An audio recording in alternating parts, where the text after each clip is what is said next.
So last time we talked about how you could tell time with me drinking coffee. Now this episode, because I don't want to drink any more coffee, what we're going to do is we are going to talk about oscillators. So we can actually use oscillators to tell time, and it's a lot better than me drinking coffee because it doesn't require me to drink the coffee. I can actually just have some sort of battery or some other energy source doing the work for me.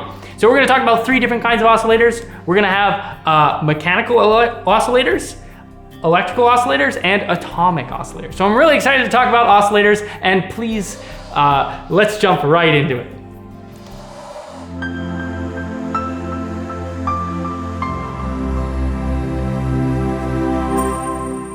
Throughout the history of the clock, there's been a variety of different types and variations on it. And we're gonna talk about 3. So first up, we have mechanical, all right? So there are a variety of mechanical clocks that date back all the way to even 1090 by Sun, who actually created a water-based mechanical clock. So this was actually using pouring water and rotating wheels.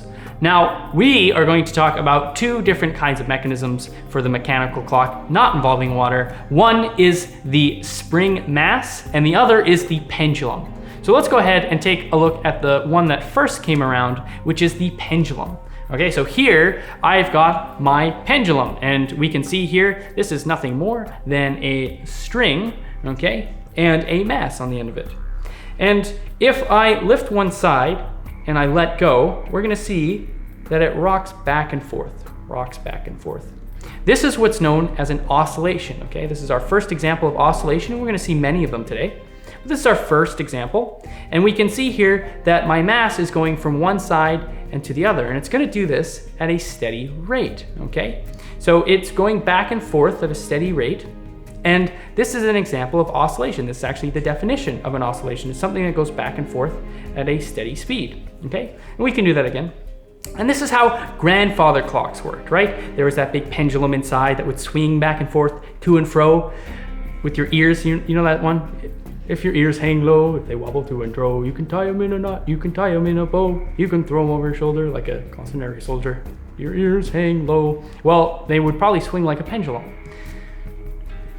So the way this works is we actually have gravity that's pulling down, pulling back on the pendulum. And gravity's sort of acting like our spring. So the energy here, when I first start and I let go, is being converted from potential energy into kinetic energy. And then as this comes back up here, right, now the force of gravity is pulling down back on the pendulum to bring it back down to that equilibrium. And it's gonna keep doing that. And it would do that forever, except we've got all kinds of frictions. We've got all kinds of dampening factors that eventually make our pendulum stop. So one of those things is air that's in the way. The other is maybe there's some tension in the string. Okay, maybe there's some loss in the string here. Maybe there's some loss from my hands. There's a variety of losses in this system, okay? Otherwise, this would actually just go back and forth forever. Okay, so that's one example of a mechanical oscillator. Here we're gonna take a look at another example. So this is a spring mass, and here we've got a vertical example, but typically in clocks, like in watches and things, you'll see something more like this. Now this is an example of this same system that I'm about to show you, but in terms of a more compact and circular form that we're used to. And that's known as a mainspring and balance wheel, okay? Mainspring and balance wheel. Okay, so let's go ahead and take a look at this form of oscillation. So I'm gonna hold this spring here, and this is my mass, this Expo pen. And if I just move it up and down, you can see that this is actually oscillating, right? And this is oscillating at hopefully somewhat of a steady frequency, right? There is a resonant frequency, okay? That is the amount that I move my hand up here a little bit. And every time I move my hand up here just a little bit, that energy actually gets stored, okay? If it's at the resonant energy inside the system here, okay? So this is my mass and this is my spring. So this is another kind of mechanical oscillation. So before we just had the mass and gravity, now we've got the mass and a spring. And these are actually how we were able to tell time. So when this piece comes up and goes back down, that is a replicable event, right? You remember maybe from last episode when we drank a lot of coffee, that was our replicable event, me drinking coffee. But now we've got a new one. We've got every time that this mass comes down, we're gonna count, okay? And this is gonna give us a higher precision in terms of measuring time. So those are our two examples of mechanical oscillators. Let's go ahead now and take a look at an electrical oscillator.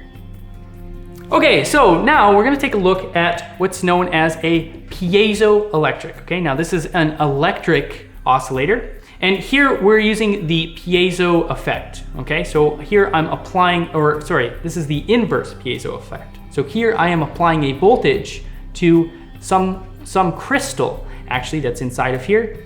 And when I do that, it's actually going to oscillate, okay? It's gonna do the same thing. It's actually going to vibrate. So a piezo is a component that converts electrical energy into mechanical energy. So you see here, ooh, that hurts my ears. Let's do that again. Ow. Ah, can you hear that?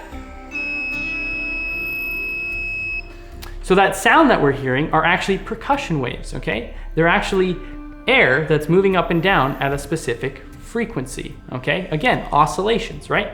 So here in this example, we are generating these big air waves, but for a lot of electrical devices, we actually use quartz crystals, and when we apply this voltage, it's actually self-contained, and it will oscillate at a specific frequency. So basically, we put in a DC voltage, and then we get out this oscillating AC voltage, okay, at a specific frequency. And this is one way that we're able to tell time in electrical circuits, okay? So in electrical circuits, we typically want some sort of, or we're measuring some sort of voltage or current that's changing at a specific rate. And so when we have a crystal that's oscillating or changing at a specific rate, we can measure that and then count how many times that happens in a second. Now for a lot of quartz crystals that we see in clocks, like maybe that one up there behind me, or even in maybe like your digital watch, those quartz crystals are operating at a very high frequency. They're actually operating at about 32,700 hertz, okay? Now that is just outside of the audible range that humans can hear. If it was any lower, if it was in the range of 20 hertz to 20,000 hertz, then we would actually be able to hear all our digital clocks. They would be whining all the time, just like my piezo buzzer is. Ah, could you imagine having a clock like that? So luckily, we've designed them to be outside of the audible range, but they do actually still make a noise. So that covers our electrical oscillators. Let's go ahead now and take a look at the highest resolution oscillator, the atomic oscillator. So we just finished talking about mechanical and electrical oscillators. And remember that an oscillation is the back and forth movement at a steady rate. And here we can see a typical graph of an oscillation, right? This is a sine wave. So now we're going to talk about atomic oscillation. An atomic oscillation is actually the most precise. As we go down here, we can actually increase in the precision and accuracy of our measurement of time. Okay, so mechanical, electrical, and finally atomic is the most accurate measurement of time. And the way that we actually measure an atomic oscillation is by the electromagnetic waves that are actually emitted by an atom. So an atom will emit at a specific frequency, and we actually count the cycles to determine our measurement of time. And the exact measurement of a second is actually 9,192,630. It's bigger than that. It's 9,192,631,770 cycles of hyper fine transmission. So that is a lot. That is a lot of cycles from cesium-133. So thank you guys so much for watching this video. We learned a lot. We learned that oscillation is the moving back and forth at a steady rate. We learned about different kinds of oscillators too. There's mechanical oscillators, such as the pendulum or the spring and mass. We learned about electrical oscillators, such as the quartz crystal, which vibrates at a specific frequency and is an example of a piezoelectric.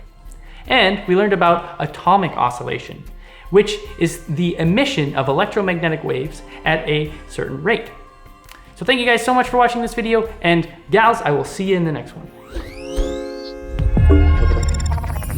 Your challenge for this video is I want you to go out and find some other kind of oscillator somewhere in the environment, somewhere around you. Go record it and see if you can figure out what rate it's actually moving at, it's actually oscillating at. Now this might be very difficult if you are trying to capture sound waves, but there are a variety of programs on your computers and phones that you could probably use to capture and figure out what the exact frequency or rates of something like that is. And there's lots of mechanical examples. Heck, you could make one of these. This is a perfect example, right? There's plenty of these things in our environment. So that's your challenge. Go out, document some sort of oscillator, and tell me what the rate is.